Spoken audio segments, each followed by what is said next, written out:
Dis After Dark Podcast is sponsored by Unofficial.com, the home of Halloween Horror Nights news and rumors all year round. Find us on the web at www.hhnunofficial.com. So stop the fog machines and clear the cobwebs. It's time for another episode of the podcast that's nearly the same as all the others.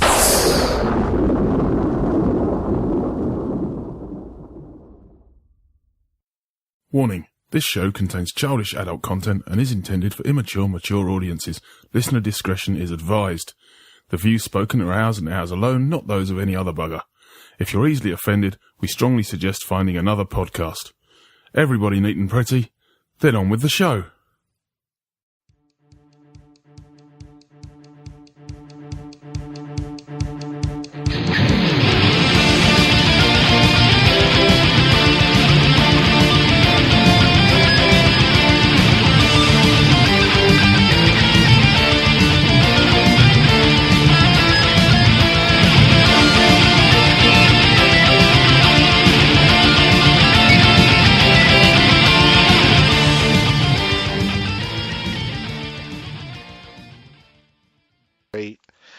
And hello and welcome to another episode of Dis After Dark.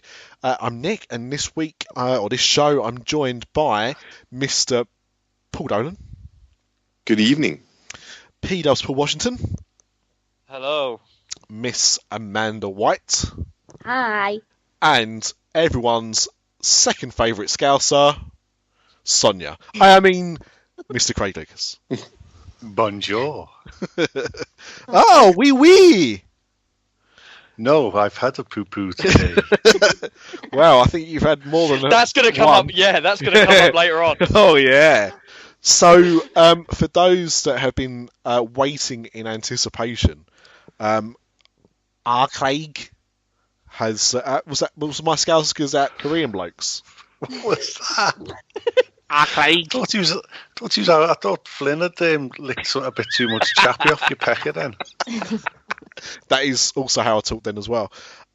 Craig has just come back from, as they say, a family vacay to Disneyland Paris. Yeah, So this episode is going to be quite a trip report. So brace yourselves, get yourselves a beverage ready. You will not want to leave your listening device at any time. And of course, we'll be drinking. So who's drinking what? I am drinking, I've switched it up a bit, Copperberg. Copperberg. Very good. Mr. Lucas? I'm switched it up a bit, and I am on this. You just copy me all the time. You just want to be me. I want to wear your skin. I'm going to throw you down a well and feed you up a bit. God, this is Dis After Dark. Dis After Very Dark. I am drinking a vodka and orange tango. Vodka orange tango. So fancy. It's all I've got in. Mr. D? Ditto on a Copperberg. Oh, Copperberg's the clock. I've unfortunately got a dog on my lap, so I've just got that bottle of Pepsi Max. I can't even whack. I was going to put some Jack Daniels in it, but I can't even get to Jack Daniels. In the dog or you? Both. I like to share. So Craig. What's Mr. P. Dolan on? Copperberg. No, Copperberg. Mr. The other Paul. Mr. the other Paul. Mr. the other Paul. That vodka's gone right to my head. He's still on the Lemsip. He's on Lemsips, aren't you? Or Yeah, it's not the same one from the last episode at all. What is it? Blackcurrant now? It might possibly still be the same one, but we're not saying that. It's not that we've not recorded this episode straight after the last one. He's still That's sick. true. I don't know why we agreed to this. We must be mad. He's like the Freddie Mercury of podcasting. Yeah, go on. So Craig, this was correct me if I'm wrong. this was your second trip to Disneyland Paris. We went 4 years ago, and we had a good time 4 years ago, but you go with the Walt Disney World goggles on. Yeah. And if you go with them goggles on, you're disappointed. So this time we knew our expectations. We knew what to expect. Mm-hmm. So, yeah, our second time we went Monday to Friday. We stayed in the Cheyenne. We travelled down to London and stayed in a Premier Inn on the Sunday. Did 70 you see quid. Lenny Henry, or He was in there. He was in the bed. you had to kick him out? No, he was asleep. So we travelled on Eurostar. I get staff discount on the Eurostar, so I don't think it's a lot of discount if you're buying like saver tickets or whatever, but we get them for like 50 quid each return. So that's pretty good. I think with the saver tickets, unless you get really early doors, I think you're looking at about 70-80 quid. So that's good. That Eurostar to Disneyland Paris Direct is potentially the worst train you can ever go on in your life, because it's like CBeebies, the holiday.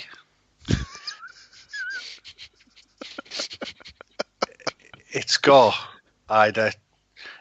divorced dads with the kids, it's got divorced mums with the kids, and then it's got married couples with the kids, and then it's got every variation of people with kids. Soon to be divorced with kids. Yeah. And all the kids are all just like needy, and they want stuff, and they need and the iPads, there's iPads everywhere. iPads as far as the eye can see.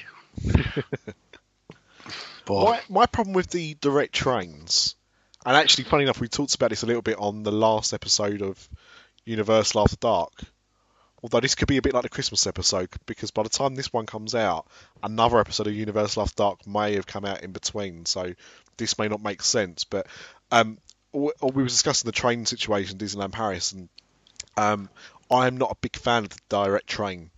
It's very easy. Obviously you don't have to worry about changing. But yeah, I'm not a fan for that reason, Craig, as you said, but also because you're stuck to one train a day. Yeah, so I'm not sure. I think it was 10:15 we left. Yep, that's so right. We got in sometime around 2ish off the top of my head, maybe 3 with the hour going forward. We went straight to security, which I'm going to say now, I can't fault Disneyland Paris at all on the level of security they've got now. It's absolutely phenomenal. And I think it needs to be honest, because there's a train full of people getting off with kids called like S.T.R.I.K.E and Volavant and Archibald. And that's just Craig's kids. And come here, Cloud. Cloud, come here. Strawberries ran away, quick. So we walked. We were in the Hotel Cheyenne, so we walked with the case. So we went straight to security straight away. And then when you get to the Hotel Cheyenne, there's a fella on the door, and he makes you unzip your coat, and he's got a wand. Oh, and wow. he checked you over as well. The Cheyenne at the moment is going through heavy renovation. Yeah. So generally, there's off the top of my head, there's about 8 check-in desks available, maybe 10 at a push, but they're definitely about 8. We had 3 because the others were boarded up. They had the big famous Disney boards up, so it was a long queue to check in, because everyone else had gone on the bus with Volavant and Strawberry and S.T.R.I.K.E because they don't like walking. We walked our kids. The check-in process was quite straightforward. The room, they told us we'd got an upgrade to a renovated room, but half the hotel was shut. Yeah, because of the work going on. So they just put us in And for an upgraded room, I've already posted the video on YouTube. The bunk bed's gone. So it's a single bed. You've got a double bed, a single bed, and underneath the single bed is a pull-out bed, which you then fold up the headrest, the headboard, and it pops it up, it makes it bed level. Very small.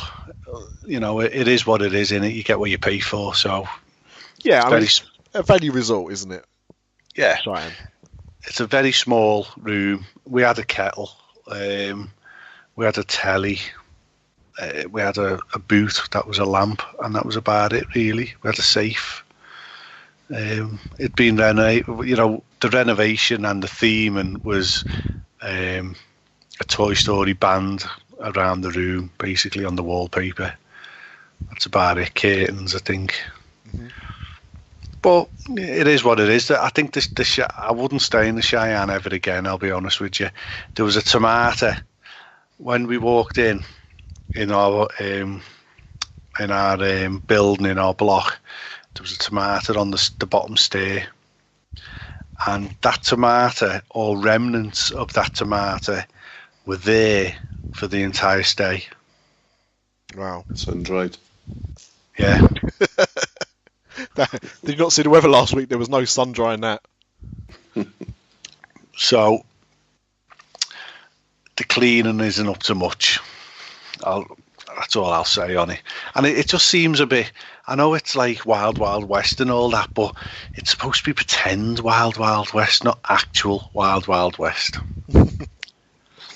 If you know what I mean. Well, we stayed at the Santa Fe last February, so a year ago, and at that point, the Cheyenne was quite heavily not boarded up, but a lot of fencing. A lot of it was sealed off where they were doing renovations. So I mean, this refit that they've been doing for a long time. And I think it's due to finish this summer. I think that's the plan. But I mean, it's a long time coming. I mean, there was no shop on site because that was shut for renovation, and I stuck my head in, and it's literally gutted. The arcade, I'm sure there was an arcade there, that was gutted. Well, because the arcade's been turned into Starbucks. Yeah. All right. Well, it's not a Starbucks yet, so that's the rumor for Santa Fe's one's going as well, I think, Paul, isn't it? Yeah. To be fair, I stayed at the Cheyenne, 18 months ago, and it was in desperate need of updating. Mm. It's got free blanket Wi-Fi, and the Wi-Fi is brilliant at 6 o'clock in the morning when everyone's still asleep, or 1 o'clock in the morning when you wake up because you've farted or something. But when everyone's come home all at the same time, when everyone's gone back to the rooms all together, you may as well just go on your 3G. So that needs upgrading. Only go on your 3G if you're on 3 or another network that doesn't charge you. Yeah, of course. For using your data. So we checked in and we went straight to Walt Disney Studios, and we had a little walk around there, and I can't remember what we did, actually. We went to Chez Remy. Oh, yeah, thank you. Good lad. We got on the Remy ride straight away, the Ratatouille ride. And that was your first time going on it? First time going on it, yeah. And it was all right. And yeah, it's hard to say. It's trying to be Spider-Man. Yeah, that's my feeling on it. I mean, I've always been a bit outspoken about Remy, because the first time we went, my wife couldn't go on it because she was pregnant. But she said, like, don't mind you going on. And when I came off, she was like, what was it like? I was like, yeah, it was all right. Yeah. And then when we went back the next time, when Alice was a few months old, so she could go on it, she went on the single rider, and I said, like, what do you think? She was like, yeah, it was all right. And I said, it just feels like a poor man's Spider-Man. Yeah, it's a little bit between Forbidden Journey and Spider-Man. It's very screen based, obviously. It's 3D. You've got you're going through some scenery, some hard sets. It's a solid addition. It's not an e-ticket ride. It's maybe a D, maybe a C. It's a solid addition to the park, and the theming of the whole area is absolutely beautiful. Yeah. But that whole park as a whole is an absolute mess. Mm-hmm. Well, we'll discuss that a bit more later. Yeah, it's a car crash. We went and I think we went on the ride after we ate. Actually, we did go and do some rides first. I'm having a mind block, but I can't remember what we did. But yeah, we went and ate in the restaurant anyway, and I've got to say that's one of the top 3 steaks I've had in my life. And Craig has been to a few Wetherspoons in his time. Yeah, and that is high praise indeed. I absolutely loved the whole... It's a set menu, isn't it? So it's either a steak or a piece of fish. Yeah. You get a little bowl of ratatouille. The theming of the restaurant is absolutely beautiful. Yeah, it is what it is. It's top notch. The bill was €115 for the 4 of you. Yeah, and that was 3 adults and 1 child. The girls had pasta, I think. Yeah. So that's not too bad. That's about €30 a head. Yeah, we only had the 1 or 2 drinks, and they weren't alcoholic. Yeah. They were just Coke Light. Yeah, so... And then the piece de resistance of that day, the climax of that day was Star Wars. Yes. The celebration, the Galactic Celebration, and that's the saviour of the park. That's the saviour of Disneyland Paris. Well, not for much longer. Exactly. What are they thinking?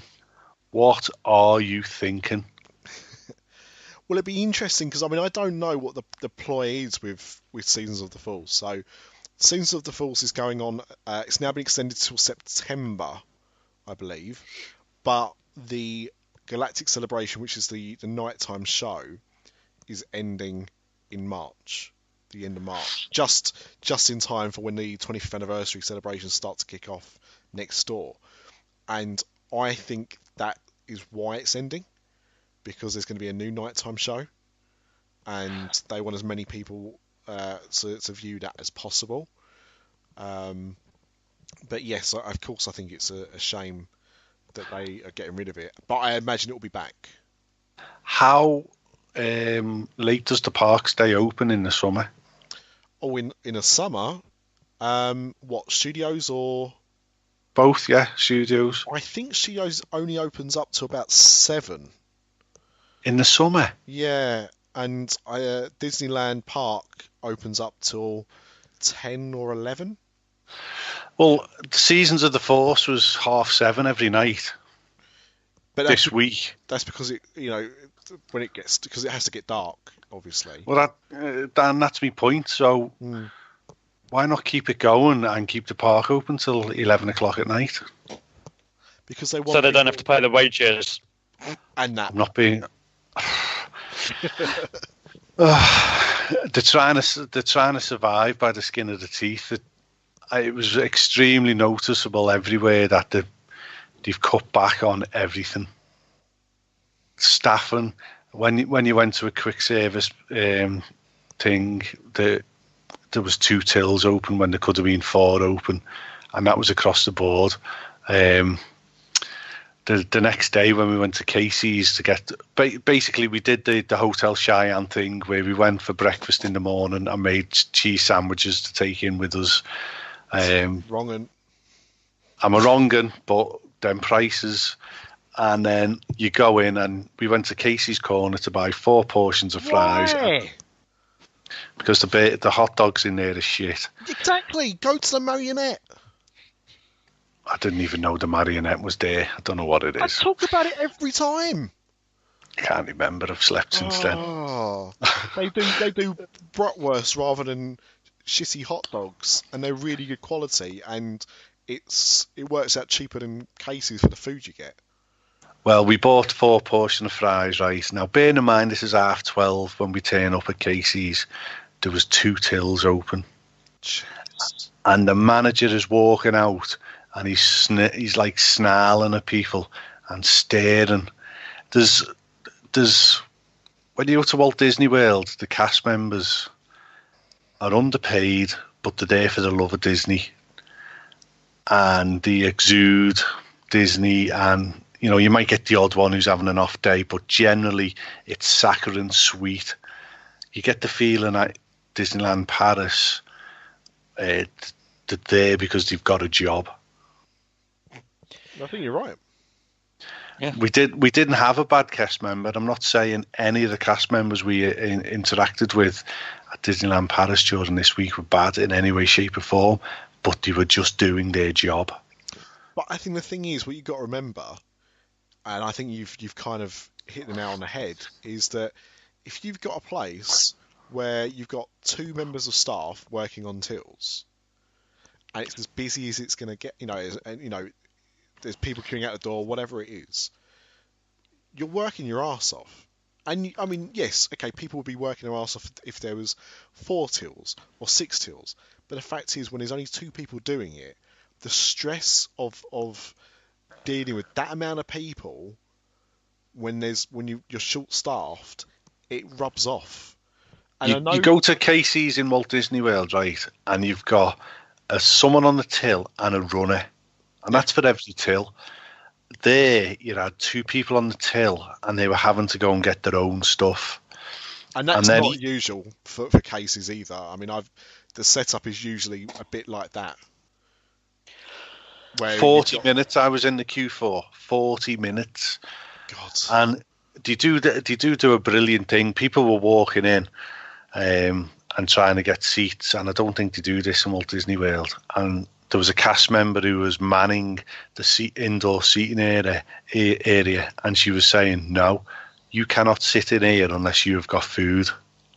And they were kicking people out. That's good. So that side of it was good. Mm. It went up to 3 tills, and by the time I got served, it was 4 tills.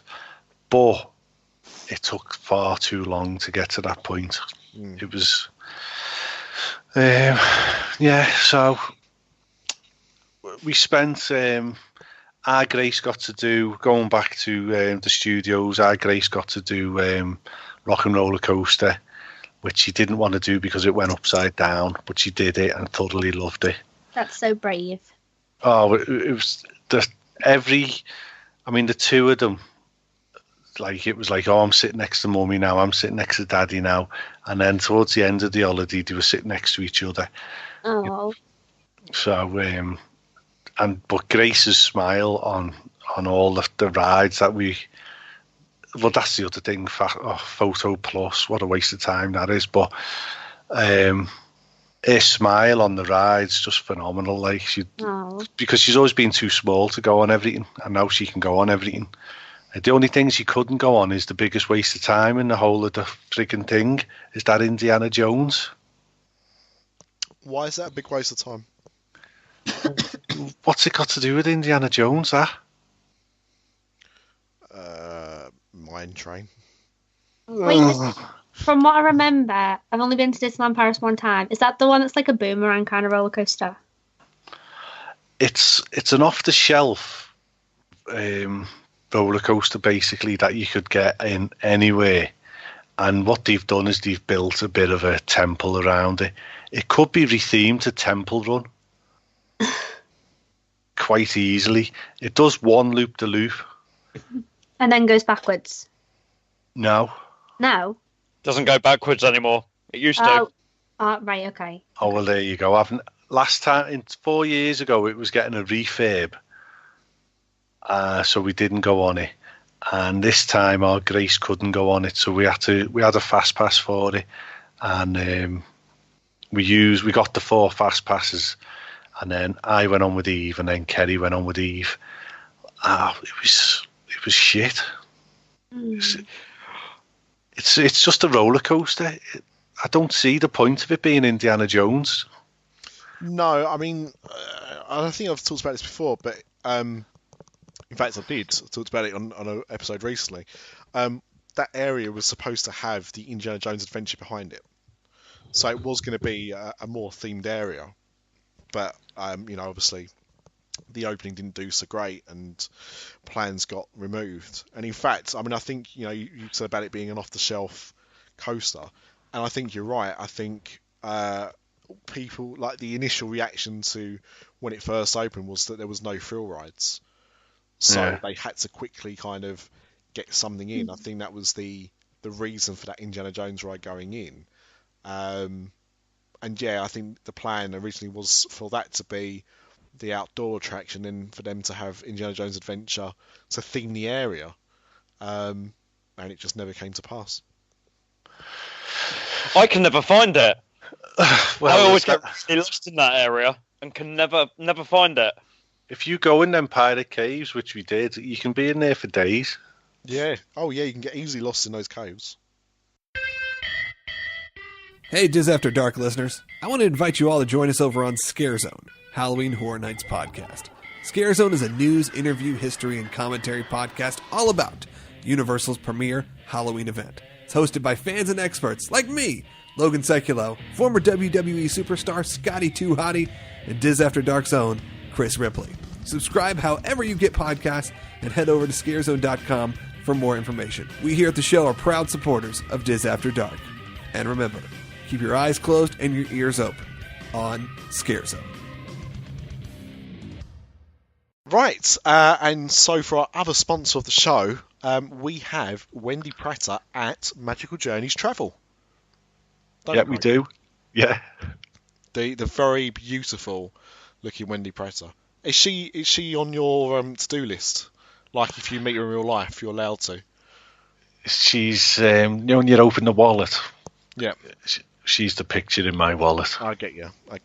But other than our lust for Wendy, her and her Magical Journeys are there to help you plan your next Disney vacation. So whether that's a Disney cruise or a trip to Disney World, Wendy can help you by getting your reservations at midnight, getting those all-important Be Our Guest dining reservations, or meet and greets with Anna and Elsa. And I think if you quote this podcast, Craig, get a bit of a discount on your deposit, don't you? Yeah, $25 off, yeah. There you go. So, next time you want to book a holiday, give Wendy at Magical Journey Travels a little tinkle at wpmagicjourneys.com or on Twitter at wpmagicjourneys. God bless Wendy and all that sail in it. We've still never rode Pirates of the Caribbean because the 2 times we've been, 2 Februaries, it's been shut for refurbs both times. Well, I mean, this one's the big refurb. Yeah. It's been down for a while. But I went last February and I was able to go on it. I went on it for about 3 or 4 times. But yeah, that's annoying. Now, I've been told it's actually better than the Walt Disney World one. Oh, yeah, you've never done it at all, have you? No. Yeah, because you've only been twice. Yeah, I much prefer it to Disney World's version. I never went... No, the first time I went to Disney World, it just changed to Pirates of the Caribbean, like the movie version of Pirates of the Caribbean. They've thrown in the new animatronics. And yeah, I don't think it detracts from the ride that much, but just overall I just didn't enjoy it as much as Paris. Yeah, I don't think it's as long, is it? No. Didn't it? Do you know? I don't think they could go for it. Do you know the size of the parks compared to their cousins over in Walt Disney World? Square foot. Because to me they seem extremely small.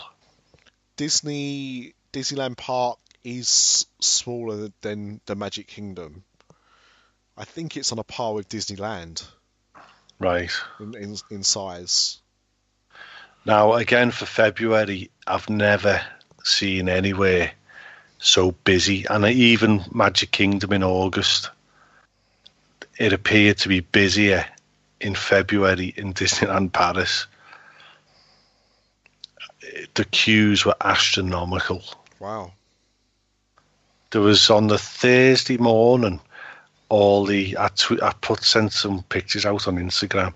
We turned up late for the extra magic hours. We turned up at about 8:20. So we're expecting to walk straight in at that point because 60% of the extra magic hours people are already in the park. But the queuing up and all the turnstiles had crashed and none of them would let anyone through. All the computers were down for the whole parks. So you didn't get the welcome. We didn't get fucking nothing. We just stood there till sometime just short of 9 o'clock, I think. And they were clipping tickets to let people in at that point. Wow. Now, on the Tuesday when we'd gone in, we'd got there at 8:10. And Peter Pan's flight this is in extra magic hours, was already an hour wait. Jesus. Yeah, that's how busy it was. Dumbo was already an hour wait. Well, I've got to say, I normally use extra magic hours to go and meet characters rather than go on attractions, but that's crazy. But I think that the week you were there was British half term and French half term. I think you're right, but the characters we seen, there was loads of extra characters out, especially in the extra magic hours. But the queues to meet them, just astronomical. So you would have spent extra magic hours meeting one or maybe two characters at a push. So, and the only open Fantasyland, and that's it. And not all of Fantasyland. So... Yeah, sometimes they open... I think last time I went, they opened up Discoveryland and Fantasyland. But they don't normally open up Adventureland. Buzz was open as well. Yes. Yeah. Yeah. They're all open, but yeah, there's definitely some attractions open there as well. Now, we paid €60 for Photo Pass. Mm-hmm. Now, that comes as a letter, as a voucher, when you pick up your pack at the Cheyenne, and she says, take that to any Disney shop whatsoever and pick up your cards. Mm-hmm. And then you use them cards to get your photographs. So when I goes to pick it up, in downtown Disney Village, the fella who serves me was a fantastic, lovely cast member, and he says, go and take 1 billion photographs.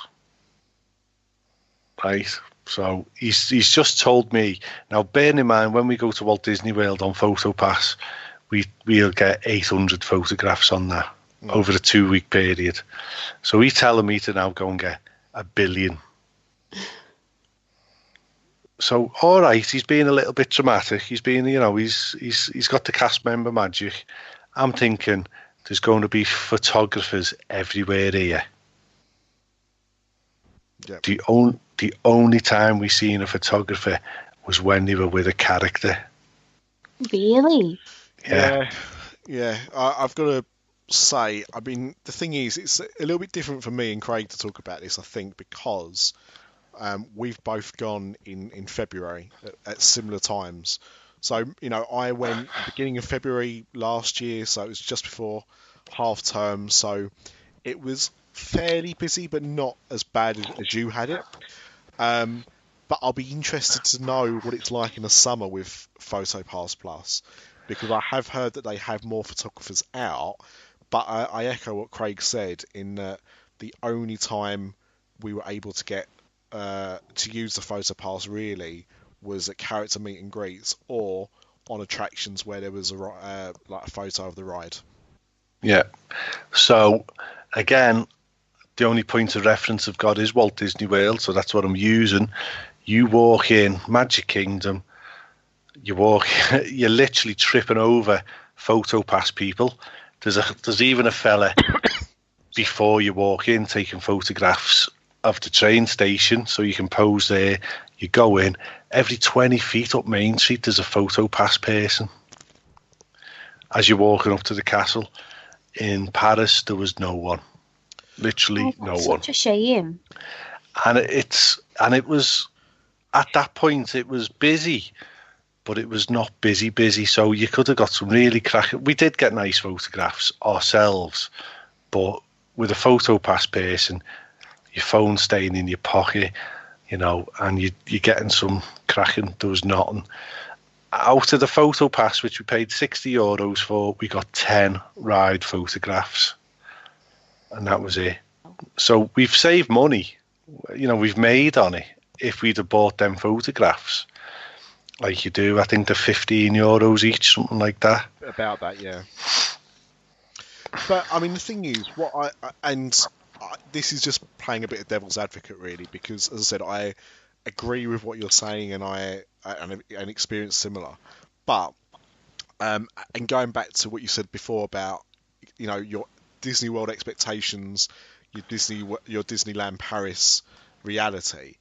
How much do you pay for that photo pass in Florida? Well, I don't think you do anymore. Don't you get it free? No. Yeah, it's included when you buy a ticket. Really? Because you don't get Disney Quest anymore. Ah, yeah. But it used to be $150, $180. Yeah. Something like that. Yeah. I mean, it's quite expensive. It certainly was quite expensive. But back then, $150 is £100. I know it's not now, but it was then. But you're talking double the cost. If you're looking like that, you're still talking double the cost. So, and you get more photos anyway. Forget even the extra people around the park. If you're talking about rides, there's more rides that have photos because there's more rides. You're there for 2 weeks normally. So therefore, the amount of pictures you're going to have over that period is also going to be more. We were lucky in that when we did it, we went out to Disneyland Paris with some friends. They came out the same week as us. And so what we did is we said, because you get, is it 2 or 3 key fobs and a card? Yeah, 3. Yeah, 3 key fobs, yeah. So what we did is we had 2 fobs when we first got there, and we gave one to our friends when they arrived. And when we left, we gave them the other 2. And we basically shared the photo pass. Because when you look at your photos online, you just have to type in your card details from your photo pass, and they're all on there for you to view and download. Well, there's actually now a photo pass app. Oh, okay. Which I didn't have before. And what you do now, which you can do, is you literally you download the app, you put in the code that you've got on your card that you've just paid for, and when you come off the ride, you see every photograph has got a little square. What are them squares called? I'm getting old now. QR codes? QR code. Every photograph has got a QR code on, and you just hold your phone up, take a scan of that QR code, and it saves your photograph. So you don't even have to. Oh God, what was it? The Tuesday. Right, we're going to go and try and get on the Big Thunder Mountain. So that part of the park's shut, obviously. So the queue to get into that area is frightening. It's compact, it's a crush. There's hundreds of people all in this one area with one cast member. And in Walt Disney World, there would be a team of cast members. They would be holding a rope across the path, and they would walk you through. I've seen it done. I've been there. I've seen it. They walk you through when they open up. Here, she just unclipped it and got out the way, and everybody stampeded. Wow. To get to Big Thunder Mountain. And the queue was literally, and there's no rhyme or reason with the queuing over there. There's no politeness or anything. People are just pushing and pushing and pushing and pushing. I said to them three, you go to the Haunted Mansion or whatever it's called over there. You get over there, just get out the way. And I went into the fast pass and had to fight to get to the fast passes. It was horrific. I've never seen anything like it in my life. Totally unregulated. Cast members were nowhere to be seen. There's a poor cast member. There was two cast members, one on the fast pass queue to get into fast passes, and one on the main queue to get in to go and queue up for the ride. And they were just standing there. It was just this sea of desperation to get on this one ride. And the same happens at Magic Kingdom in Walt Disney World for the Seven Dwarfs Mine Train. But they walk you through. They walk you to the ride with ropes, and they're shouting at you. And there's like 4 or 5 of them saying, "Don't run, don't run." This was people running, stampeding. It was horrific. It was absolutely barbaric. Never seen that. I don't like that. And then the queues. On the day all the ticketing systems went down, because nobody had tickets scanning in, there was no fast passes for the whole day. So all fast passes were cancelled. But then they had these, like Cinemagique. The queue for Cinemagique that day was snaking right the way across the park. Wow.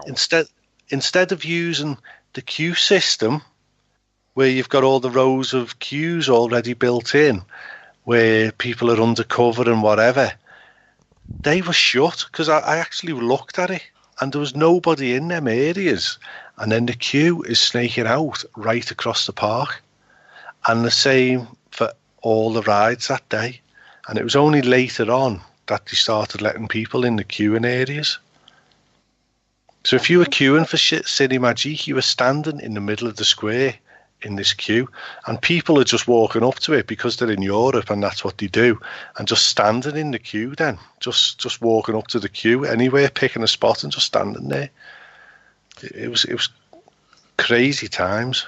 Because the only time I've seen people queuing like that is when people get ready for Crush's Coaster to open, and the queue normally goes quite far back then, but I've never ever seen queues like that for one of the shows, like the indoor shows. The queues were like that all week. It was busy. It was just, but we got to ride Crush's Coaster for the first time because we couldn't do it last time. Eve went with the brownies last year and couldn't do it because of the queues. This year we stood in line for an hour. What an absolutely phenomenal ride that is. Oh, yeah. Yeah, I think it's an underrated gem. Yeah, it's absolutely phenomenal. So, yeah, that night, the Monday we were in Chez Remy, the Tuesday we went to Annette's, and it's a 50s diner, a 50s American diner. I had the Jedi burger, which was a red bun, with a double burger inside, a green egg on a nest of beetroot. Oh, God. a green hard-boiled egg on a nest of beetroot, and a bit of salad. That was €20. It sounds like green eggs and ham at Universal. Yeah, and it was literally a cold hard-boiled egg just taken out the fridge, basically. But that bill was €115 as well. We had a starter with that, and we literally waited about 40 minutes after we shared. There's a shared starter, so 3 of us shared the starter. Grace just had her main course, and we waited about 40 to 50 minutes for the main course to come out after that. That's how busy it was. It's never good when it's busy in there. Like I've been in there like that where it's been quite busy and we've waited a long time for our food to turn up. But it was nice. Do you know what I mean? It was. I used to always go to nets every trip. Cases and nets were just a tradition. And I haven't been to a nets for about the last 3 or 4 times. Never really had a bad meal in there, but at the same time, I just think it's expensive for what it is. Yeah, it was definitely expensive. I don't think their burgers are special enough to justify 15, 20 euros for them. So that the takeaway is a bit more reasonably priced. We've done takeaway from there before. It's a bit cheaper than eating in, and generally a bit quicker if you're in you get your food quicker than if you was inside the restaurant. So that's a tip. But I do worry with the fact that Five Guys is opening up next month, just over the road, that business is going to definitely take a bit of a tumble. I don't understand why you can't book a reservation. We had the woman in front of us had a stand-up row. She alleged she had phoned up before she left England and had booked a table for that night. And the girl on the roller skates was like, no, under no circumstances have you booked a table because we do not take bookings. No. And she was like, oh, I have. Well, what's your booking reference number then? Oh, I haven't got one. Well, then you haven't got a booking, have you? We don't take bookings. I just think they're missing a trick. But it's been like that since it first opened. Yeah, well, I think ever since I started going anyway. I mean, I'll wind up the trip report now, but me personally, bring on Fast Blast Plus, bring on the Magic Bands, bring on everything that Walt Disney World has got in that respect. Bring on the 180 days to book your meals, make every restaurant, bring the dining plan. And I know they have got a version of the dining plan with vouchers. It's all very backward. You've got to hand over your voucher and all this type of stuff. I think people like us were taking in sandwiches every day. We seen the usual people with the flasks, getting the hot chocolate, in the Cheyenne, that type of stuff. People with the bottles filling up a litre bottle with apple juice. Jesus. For for aspartame, because aspartame can only have apple juice. We seeing all that. Well, to knock all that on the head, just bring in the dining plan. I'm glad, to be honest. I mean, I've never felt that comfortable about the fact that they've been cancelling free breakfast, but I've got to be honest. You always see some people making some rolls or something like that. Now, my view on that has always been, if you're making cheese, maybe not so bad, but people are making like ham sandwiches and then leaving them in sweaty food bags for hours on end, you're just asking for trouble. Yeah, health-wise, that's just not a sensible idea at all. But if you're and that takes us on to Craig's next topic. But the thing is, like, people taking the piss like that, they're the ones that ruin it for everyone else. Like a elixir with apple juice, or filling up a flask with hot chocolate. I've never seen that, and I'm surprised that I haven't. But you saying it makes sense. But yeah, maybe now that you have to pay 20 quid. 20 euros a head for breakfast, or 15 euros a head for breakfast, we'll stop that. And yeah, I think that's a good thing. I mean, just for example, I've been in Salon Mickey, right? And if you go in Salon Mickey, they have machines that dispense drinks. They're not the same as the hotel ones, are different, and they have fridges that have like milk and orange juice and stuff like that, like bottles of. But you can't take stuff out with you. You have to have what you have in there, and that's it. And if they'd done that with the hotels, then we wouldn't be in the situation that it's led to. But saying that about the vouchers now backwards, that is. But when I last went to Disney World in 2010, they were still giving out food vouchers. Oh, yeah, of course they were, yeah. But for me now, Walt Disney World, I wouldn't be happy or comfortable not booking me 180 days out, not booking me fast passes. That's all part of it now. It's weird. It felt weird going back to the old way of doing fast passes. And we did it. You know, we'd go and get a fast pass and then we'd go and do a ride and then we'd go back. But I think they could... Don't they give out fast passes for some of the posher hotels at Disneyland Paris? If you're at the Disneyland Hotel or the New York, I think in some rooms you get some fast passes thrown in, yeah. So on the Thursday night, we ate in Nick's recommendation, which was the Plaza Gardens. Yes, I had a thoroughly enjoyable 5 plates of food off the buffet. Craig is a big lad. I'm 6'5". I'm a big lad. It was all speed food off Slimming World anyway. So that was €125, and so you walk in, and we were an hour early because of the time difference. It was a cock up. So he said, but we can seat you now if you want. And I said, no, we'll go watch the parade and we'll come back. So we got back at about 5:45 because he said it'll be very busy at 6 o'clock. And they had us, and it was empty. It wasn't empty. It was like 10% full. And he sat us at a table which was just bang in the middle of the restaurant. And I said, okay, yeah. And then I thought, hold on a minute, the parades hadn't happened at this point. It was about to happen. Can we not have a table by the window, please, over there? I'll have to go and ask someone. So she goes off and she comes back. He's just asking someone. And I went, you know what, love? I'm not that interested now. Just forget it. It was like a great big drama. Could we go and sit somewhere else? And while we decided, as she was bringing our drinks out, another 3 couples had come in and all been sat by the windows on the tables that we would have had. So they went. The food in there, I didn't have a bad thing, I'll be honest with you.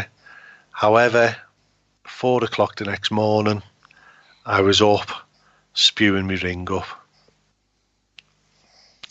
Just taking a knock, trying to vomit, silent, would not wake the family up. Is horrific because I'm like one of them people. Look at me, I'm not well. I'm a martyr. So I was throwing up. We were supposed to be up and out for extra magic hours again. We'd said to the girls, you could have half an hour lie in, but it's our last day. We need to get packed and get out to the last morning in the parks. We didn't leave the room. They actually just let themselves in at about 10 o'clock. We were still in the room, and they shit themselves and ran out straight away. And it ruined the whole last day. I finished vomiting at about 8 o'clock in the morning, but I was good for nothing. I didn't have the squirts, but I was vomiting. My head was split open with headache. My stomach was in knots with cramps. And then we had to go and try and have a good last day, basically. And the only ride that we hadn't done that was worthy of doing was the Tower of Terror. And our Grace was like, oh, but Daddy, I really want to do it. And I had to go and do the Tower of Terror. And when we got to it, it was 100-minute wait. Oh, no. And Kerry was like, I'm not waiting 100 minutes for anything. And I said, look, well, I'm not doing anything. I will stand here for 100 minutes. I was shivering. I was hot. I was shivering. My head was cut open. I was, I couldn't take in water without feeling the urge to throw up. So I said, I'll just stand in the queue and I'll ring you when we're getting close. And it was 100 minutes because is there 3 lifts on there or 2? I think there's 3, isn't there? I'm not sure, actually. Well, it's definitely 2. but we only had one lift open. Well, I know that because our friend Kevin was out there he got there the same day you left, actually. I wonder who found that badge. And he tried to go on it today or yesterday, I think, when we record this, and it had broken down. Yeah. So I think that maybe that's why that's happened. I don't know. Well, it seemed the whole time we were there was only ever like one shaft open, and then they would always shut early for the season of the Force. So while we're in the queue, this 100-minute queue, Kerry begrudgingly says, "Okay, all right, we'll stay." And it went down to 45 minutes. They'd got both of them open. And you've seen the picture of me. Too many pictures of you. Yeah, well, I'm in quite a lot of pain on that photograph as we're going up and down. But on the whole, it was a good holiday. It was a very good holiday. The best day of the whole holiday was the day we went to Paris. So that's all I'll say. Oh. That was me. What, in terms of you just not having a good time in the parks, or? I had a brilliant time in the parks. We all had a brilliant time in the parks. We knew there was a lot of closures before we went, but them closures, Space Mountain, Star Tours, Pirates, these are all massive rides. You know what I mean? Yeah, main ones. Yeah. And we knew before last year when we booked this in like February last year, the list was out of what was going to be shut. So we knew before we went, but the impact on the crowds from these few rides being shut was astronomical. So would I go again? Yes, I would. But I wouldn't go again until this Disney buyout's been completed and they've built a new land somewhere, because it just seems to be small. Yeah, but this is the thing, like, so me and Chris kind of talked about this on Universal After Dark, as you do, about this kind of thing, about the size of it and everything like that. And I know people that go to Disneyland Paris for 7 days. And I just can't get my head around it, because it's nowhere near big enough to go for that amount of time. And in fact, I mean, you went there for 5 days, and okay, you took a day out to go to Paris, but really, could you have gone there for 3 days? Yeah, I definitely. And that's the thing. The problem is that we, obviously compare, as you would do, Disneyland Paris to Disney World and everything like that, but really we should be comparing it to California, because they're the same kind of size, and you don't want to spend more than 3 or 4 days there. So that's what we're looking at, really. I think is a park that you spend a few days for. Well, I mean, okay, on one of the days I get a message off the orange-headed buffoon. Yo. So I text back, yo. Are you still in Disneyland Paris? Yeah. How is it? So I text back, it's not as good as Walt Disney World, but it's better than Universal Orlando. And I think it is. As a resort, I do think it is. It's better than... It's better than Universal. Disneyland Paris is? Yeah. Are you high? No. It's because it hasn't got ET for a start. These are all high. No. Disneyland Paris is ET's better not than there. Universal. ET's not there. These are ridiculous. And besides which, there's only one ride with screens. What are you talking about? So Lee told me to F off, and I haven't heard from him since. Blimey, the week that I make up with Lee, who's eating their microphone? think Paul's having a stroke. Sorry, It's not me. I forgot. I wasn't on mute. When the week that I make up with Lee or hand out a peace branch and you fall out with him, classic. Yeah, I mean, I'm really glad you had a good time, but the thing is, a holiday is what you make it, innit? Yeah. So it's all about being with the family and spending time with the kids and everything like that. So we had a fantastic holiday in that respect. The queues, the smoking, the photo pass, they were negatives, but did they ruin the holiday? No, they didn't. Would it go again? Yes, definitely. Probably in about another 4 years. And so the thing is, like, you know, what's not the reason why I love it so much, because, you know, if I had the choice to go to Disney World or Paris, then I would go to Disney World as well. But what I do love about Disneyland Paris is the fact that for a quarter of the cost of going to Florida, I can go and have some Disney magic, and it's not the same. And you know, they are different beasts, and they have their pros and cons. But for somebody who cannot afford to go to Florida, or, you know, the kids are a bit too young to go that way for that amount of time, then it's perfect for what it is. We can go away for 3 or 4 days, be immersed in the magic, and also, you know, we would go away for 4 days because the kids are so small. We have to have lots of breaks, and, you know, there were things that we'd queue up for that we wouldn't normally queue up for, that kind of thing. So it's different. With your kids, Craig, when they're older, I think 3 days is a good amount of time to spend there. But if you can get a cheap deal, and now, you know, if you are willing to look around, you can get really good deals to go to Disneyland Paris.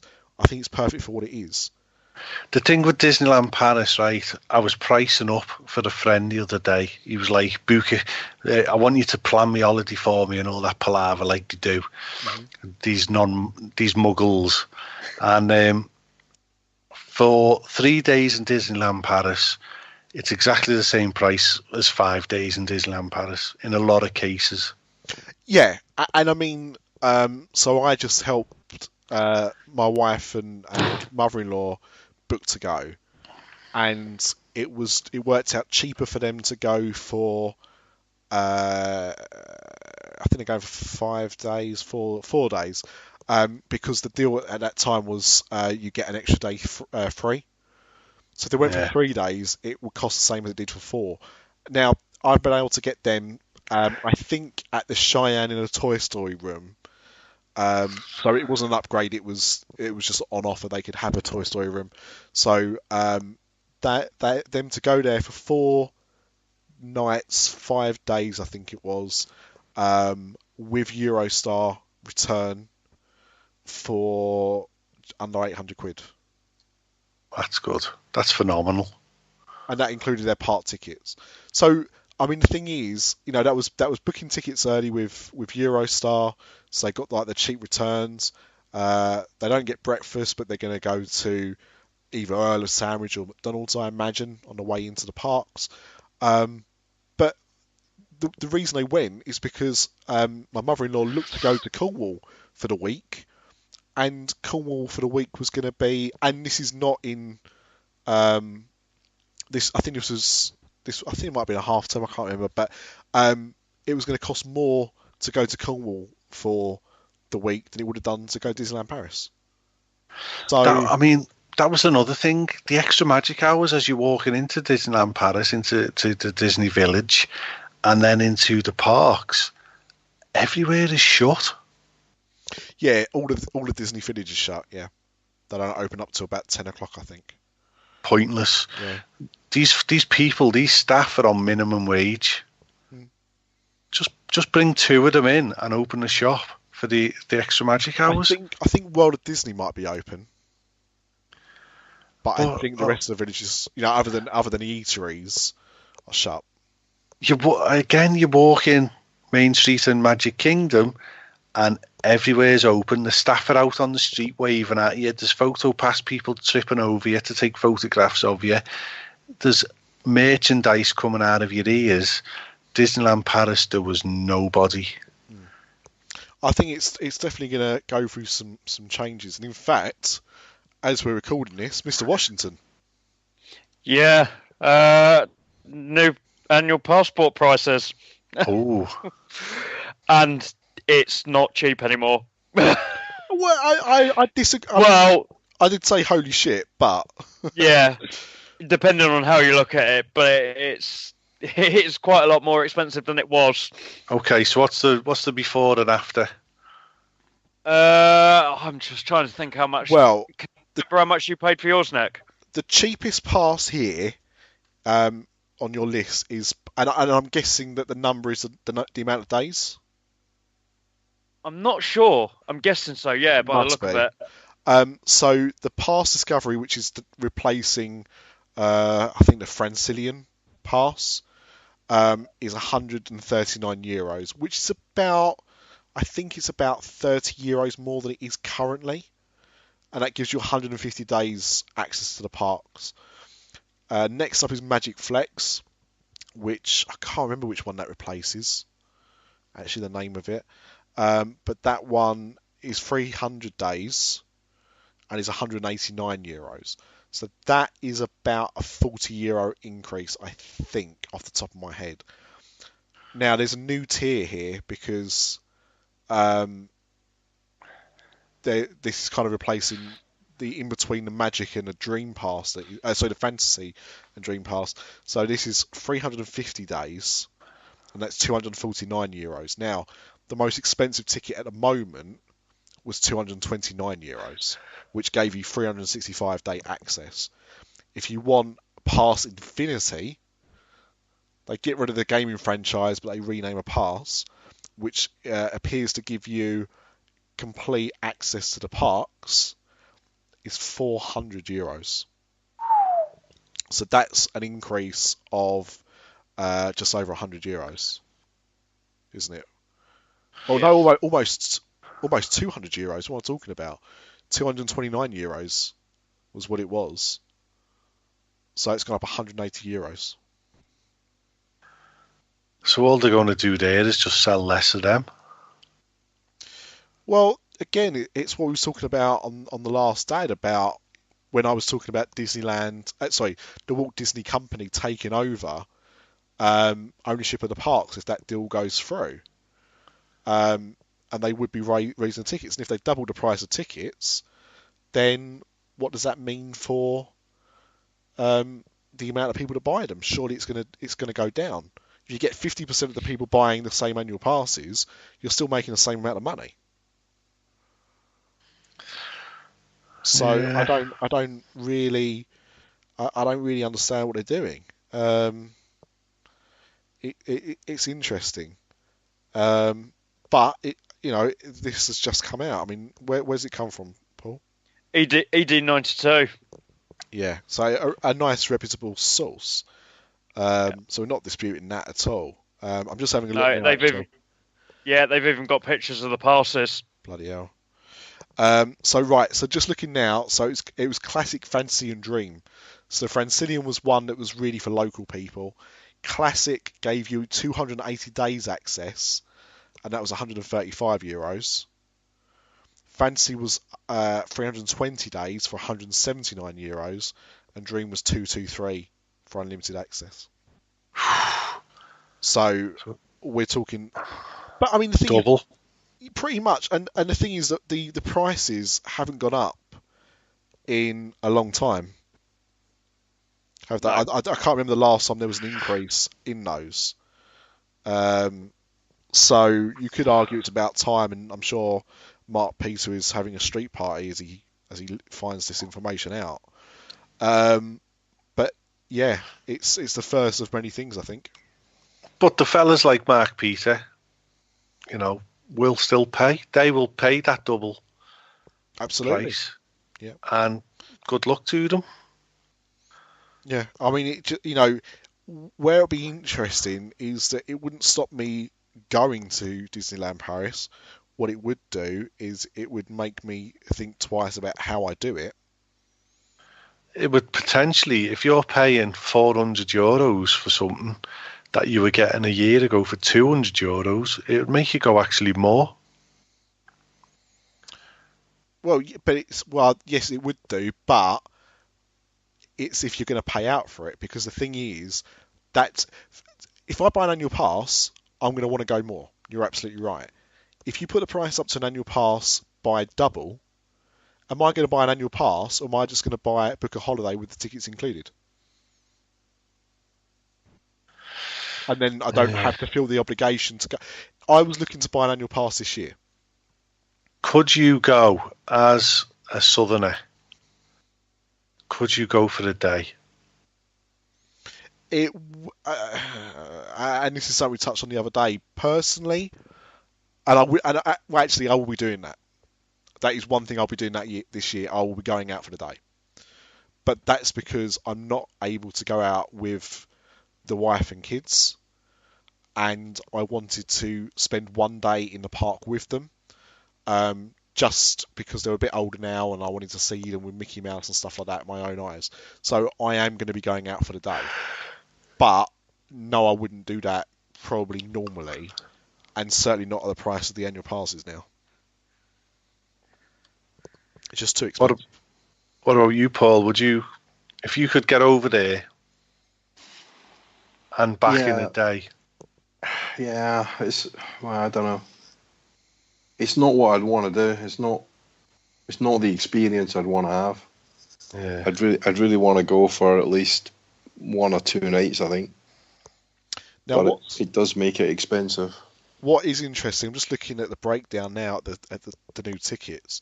So this Infinity Pass, which is the gold level pass, you get your parking for free, which you get currently, but you get photo pass included as well.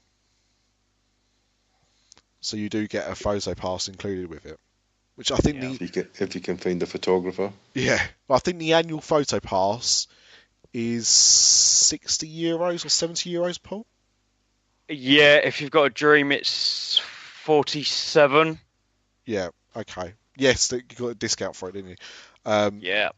20% off in boutiques still, 15% off restaurants. So they've actually increased the restaurant by 5%. You used to get 10% off in restaurants. But yeah, you don't seem to get a lot more for your money for the extra increase. Saying up to 50% on hotels, but you'll be lucky to get a 50% deal. Whenever I've tried to price it up, it's never been that much cheaper than to just book it direct anyway. So yeah. If you've got a Magic Plus, it's €49 for the photo pass. So, yeah. They're in a difficult spot, Disney, aren't they? With Euro Disney, they've either got to go for it. They've already sunk a huge amount of money. They've either got to go for it and make it into a proper destination, which means sinking a lot more money into it and a real gamble, or the future doesn't look that bright, I don't think.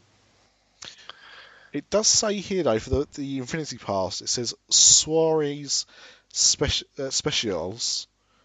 So I'm guessing that's things like special events. And it says NC. Does that mean no charge? I don't know. Possibly. In which case, that's something to consider. But I think the information's too new. Yeah. Until we get it from Disney's mouth themselves, I don't think you can look too far into it. I'll get it in English. Yeah. I can't get the English version of the website to work at the moment. No, neither can I. Otherwise, I'd do that. Just before our final section, I just wanted to do one small advert just to thank our Patreons, Stephen Lynn, Nini Prower, and Dan Wells. They're our first Patreons. Thank you for your support for both Dis After Dark and the other After Dark podcasts shows. Thank you.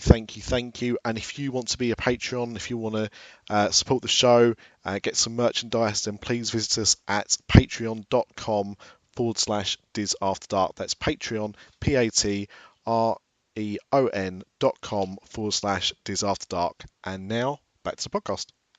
So Craig, before we wrap up, you did want to talk about the park that Paul Dubs calls the car park of Disneyland Paris. Yeah, we were just private messaging the other day, weren't we, Mr. Dubs? We were. About what we could do. I went on Armageddon and found, for the first and only time I'll ever go on it in my life, found it to be quite a pitiful experience.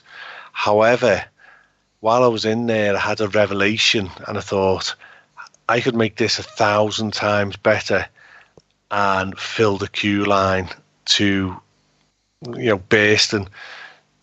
So we were going backwards and forwards with what we would do to that area of the park, which that whole area is just, it's got some classic rides in there. It's got 2 classic rides in there, in fact, but it's shit, for want of a better word.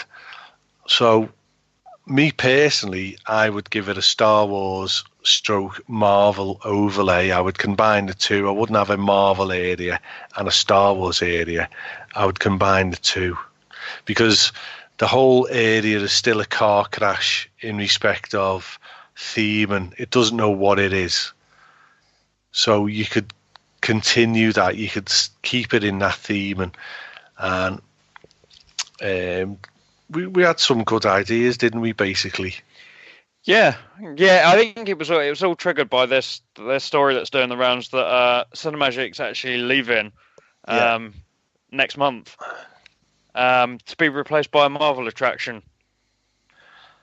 And your idea, your thoughts is it's basically going to be a walk-through meet and greet area. Yeah, I thought they could do something like. Obviously, they had one very similar in California, but very similar to the launch bay for Star Wars at Hollywood Studios. You walk around looking at props and things, and then you come to the end and there's meet and greets, which again is another thing that California are now doing. They've added meet and greets, particularly the group meet and greet. We thought would fit fairly well in that building. Do we think that due to the announcement of Disneyland California and their new Marvel experiences coming this summer, that they'll have a meet and greet? I'll get my coat. Well, yeah, taxi for Nicholas. But basically, yeah, that's what we think's coming into Cinemagique. And then I was obviously, the 2 Tower of Terrors are basically identical in California and Paris, aren't they? Yep, they are the same. Yeah, so there's the overlay brought over here, Guardians of the Galaxy. So there's another Marvel franchise brought into the area. And then on Armageddon, that could basically be the part of the very quickly rethemed to the internal of the Millennium Falcon. Oh, Craig, stop it. Right. Now, the voices that you hear of the Russian astronaut and all that type of stuff could be easily replaced with Han Solo, Chewbacca. You could pick wherever you want to put it in the Star Wars saga. So it could be from the new Star Wars 7, Chewie, I'm home, and all this, or it could be an asteroid in the asteroid belts in Empire Strikes Back. What, sorry? Where the Millennium Falcon is in the big asteroid belt and they go and hide in there. And yes, it is, yeah. So... Or it could be, Chewie, I've broke my leg. Yeah. Chewie, I've crashed my aeroplane again. Watch out for that golf course. Exactly. So that would make that 1,000 times better as an experience. You wouldn't have to change a lot. It could be its own standalone story. It doesn't have to be from the films, but I think that would work. What else did you say, Paul? The thing that I had was the Stitch Live. Oh yeah, experience, changing that to Rocket Raccoon. Yeah. Now I said Yoda instead of that, didn't I? I said But again, it could be anybody out of the Marvel or the Star Wars franchises, and it would be along the lines of what we've got in Turtle Time with whatever his name is, Crush, in Epcot, and then the Aerosmith roller coaster. It's basically a roller coaster. It is what it is. I said Doctor Strange VR experience. So you put your VR headset on, and that bit in the film where the little baldy woman slaps him and sends him. So you can tell I do a Marvel podcast with Paul. The little baldy thing slaps him and sends him into all the different realms of reality. That could be you on the coaster, getting sent through all the realms with your VR headset on. So very quickly, you've got this whole brand new park, and you've already got some Pixar in there. So the rest of the park, so you could literally say, right, Pixar, Marvel, and Star Wars for that park. And without doing an awful lot, that park is reborn and is full. Okay. So, what do you think? I mean, Disney Junior, we had that. We didn't know what we could put in there, but it's a big area anyway inside there because you've got a great big footprint, so you could put something in there. Obviously, it wouldn't be Disney Junior, put it that way. I'm halfway through Series 1 of Star Wars Rebels at the moment, watching that since I've got back from the park. I do want to get into that, actually. I mean, your suggestions are good. I don't know what. See, Cinema Magic's quite a big building, isn't it? Yeah. I think it's wasted for a meet and greet. Why not put Iron Man in there or something? What Iron Man? What they put in Shanghai? Is that a ride? Is it? Yeah, it's basically like Star Tours. Then what Lewis was telling us the other week. I don't know. I mean, I'd like to see. It's supposed to be studios, so I want to see it more like Hollywood studios and everything really themed around a film. I think. Put Tron Coaster in there. Why not? But yeah, I think that's a good. I think there's some good suggestions there. I'm not sure about a VR coaster though for Rock and Roller Coaster. I had a different idea. What was your idea? Yeah, my idea was the Battle of New York from the first Avengers. Oh, like you're riding on one of those creatures. Yeah, I can see that. Yeah. So that would so that's obviously VR as well, so that would work.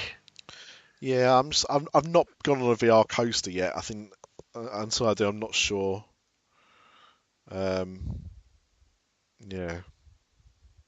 not sure how I feel about it. They're a bit weird, VR coasters. Have you done one, Amanda?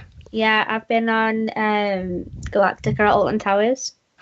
So, what's it? First of all, right, is the headsets all sweaty and manky? Well, it had literally just opened when I went on. It'd been open for just a few days, so they weren't sweaty and manky yet.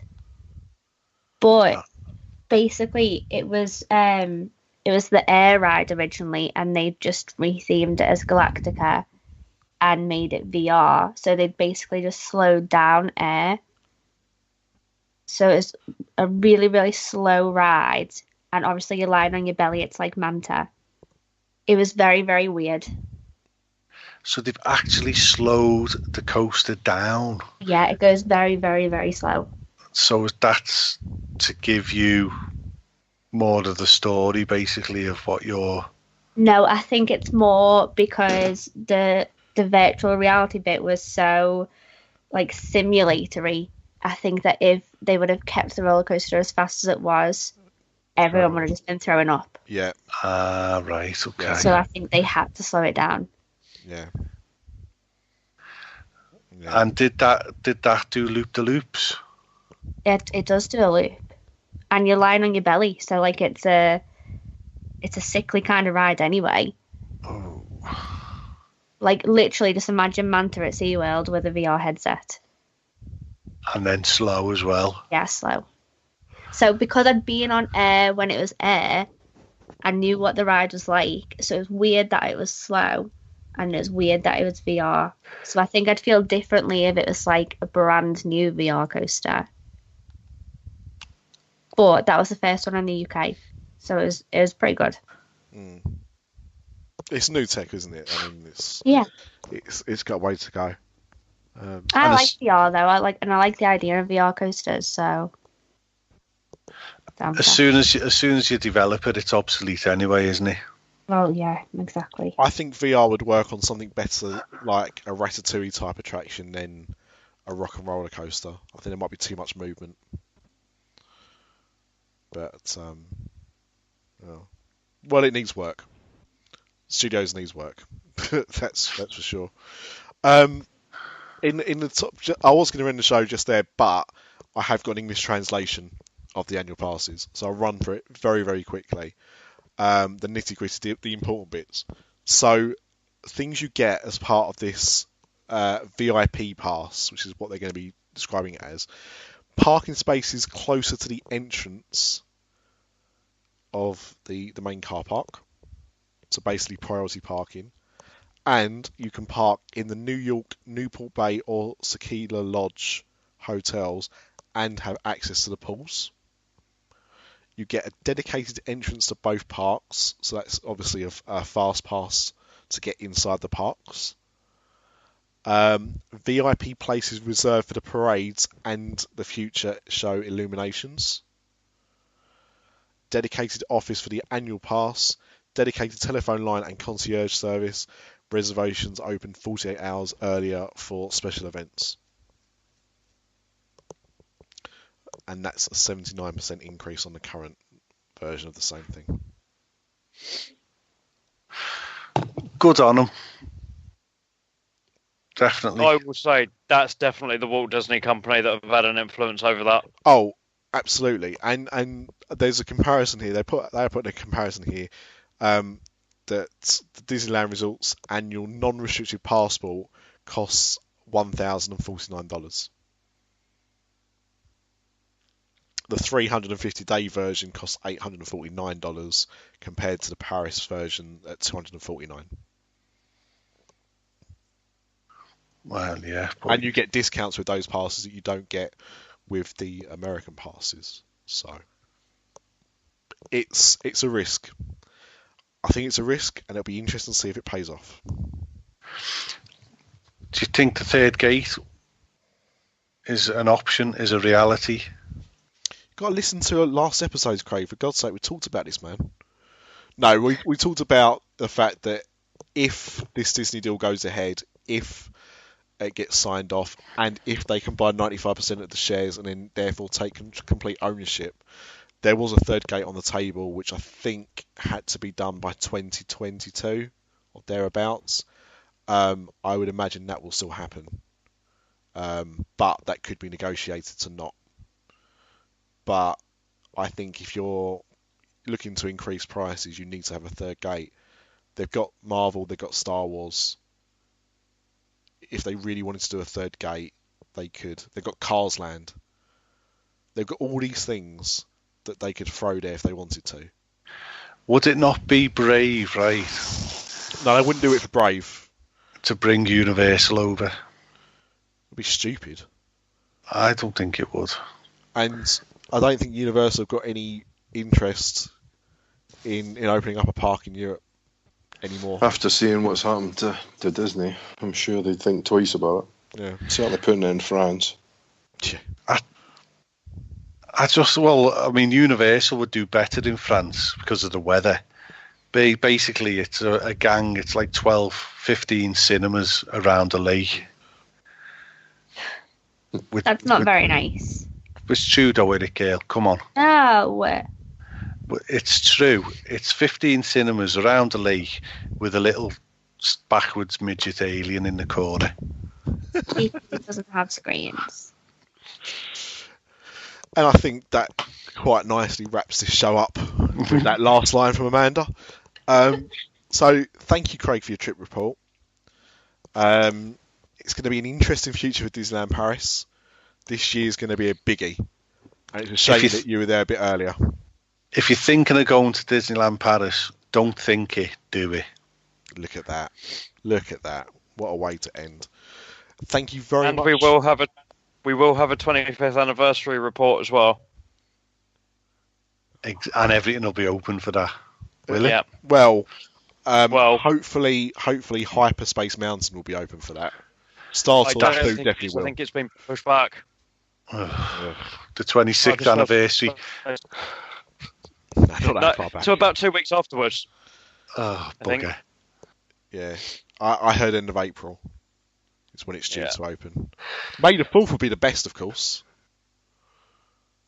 Yeah. You would think, wouldn't you? Yeah. But they're releasing Rogue One on the 4th of April on Blu-ray. So we get it on iTunes, and I think we get it about the 28th of March. When did you say? Yeah, we get it in March, yeah. Yeah, you get it about a week before. So, yes. But yeah, they should have just held out for an extra month. May the 4th release date would have been blinding. Anyway, I get it in 3D on launch day this year, so I'm a happy bunny. So, thank you very much for joining us. And we will see you on another Dis After Dark soonish. Bye. Bye. Ta-da. See ya.